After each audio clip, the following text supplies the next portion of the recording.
গত ২১শে মে এসএসসি ২০২৬ সালের পরীক্ষার্থীদের এমসিকিউ এবং সিকিউ একসাথে মিলিয়ে পাশের দাবিতে আন্দোলন ছিল। সেই আন্দোলন নিয়ে সর্বশেষ যে সকল আপডেট রয়েছে সম্পূর্ণ আপডেট এই ভিডিওতে জানিয়ে দিব। এসএসসি ২০২৬ সালের পরীক্ষার্থীদের এমসিকিউ এবং সিকিউ একসাথে মিলিয়ে পাশের দাবিতে আন্দোলন ছিল গত ২১শে মে। এক্ষেত্রে এখানে দেখা যাচ্ছে যে শুধুমাত্র ঢাকা বোর্ডের শিক্ষার্থীরা এই আন্দোলন করছিল, কিন্তু অন্যান্য বোর্ডের শিক্ষার্থীরা এই আন্দোলনে যোগদান করে নাই, অথবা অন্যান্য কোনো বোর্ডে শিক্ষার্থীরা এই আন্দোলন করে নাই। শুধুমাত্র ঢাকা বোর্ডের যে সকল শিক্ষার্থীরা রয়েছে তারা শুধুমাত্র এমসিকিউ এবং সিকিউ একসাথে মিলিয়ে পাশের দাবিতে আন্দোলন করেছিল। এক্ষেত্রে দেখা যাচ্ছে সকল বোর্ডের শিক্ষার্থীদের এই আন্দোলনে একত্রিত করা সম্ভব হচ্ছে না, এবং শিক্ষার্থীরা শুধুমাত্র অনলাইনের মাধ্যমে সবচেয়ে বেশি পরিমাণ এই দাবিটা জানাচ্ছে।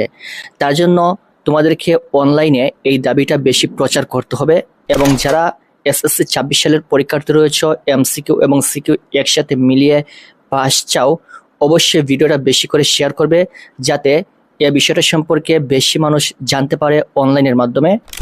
শিক্ষার্থীদের দাবি হচ্ছে, যেহেতু সাবজেক্ট একটা, তাহলে এখানে এমসিকিউ এবং সিকিউ একসাথে পাস দিতে হবে।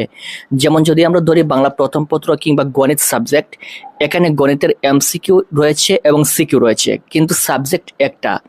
এজন্য যেহেতু একটা সাবজেক্ট, এখানে দুইটা ভাগ রয়েছে, একটা হচ্ছে এমসিকিউ আর একটা হচ্ছে সিকিউ। যেহেতু সাবজেক্ট একটা, তাহলে তাদের দাবি হচ্ছে এমসিকিউ এবং সিকিউ একসাথে মিলিয়ে ৩৩ নম্বরে যাতে তাদেরকে পাস দেওয়া হয়, এটা হচ্ছে শিক্ষার্থীদের দাবি। বিশেষ করে এবছর কিন্তু গণিত প্রশ্নটা বিভিন্ন বোর্ডে বেশি হার্ড হয়েছে এমসিকিউ, এজন্য শিক্ষার্থীদের গণিতের এমসিকিউ বেশিরভাগ খারাপ হয়েছে, এবং অন্যান্য বিভিন্ন সাবজেক্টেও কিন্তু শিক্ষার্থীদের এমসিকিউ খারাপ হয়েছে। বিশেষ করে বিজ্ঞানে রয়েছে, তারপর হায়ার ম্যাথ রয়েছে, ফিজিক্স রয়েছে, এরকম সায়েন্সেরও কিন্তু অনেকগুলো সাবজেক্টের এমসিকিউ খারাপ হয়েছে।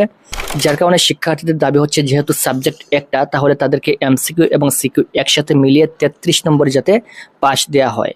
এই দাবিতে কিন্তু শিক্ষার্থীরা গত ২১শে মে আন্দোলন করছিল, ঢাকা বোর্ডের শিক্ষার্থীরা। যেহেতু এখানে সকল শিক্ষার্থীরা একত্রিত হতে পারছে না, যার কারণে এই মুহূর্তে উচিত হচ্ছে অনলাইনের মাধ্যমে তোমাদের এই দাবিটা বেশি করে প্রচার করা। এজন্য যারা চাও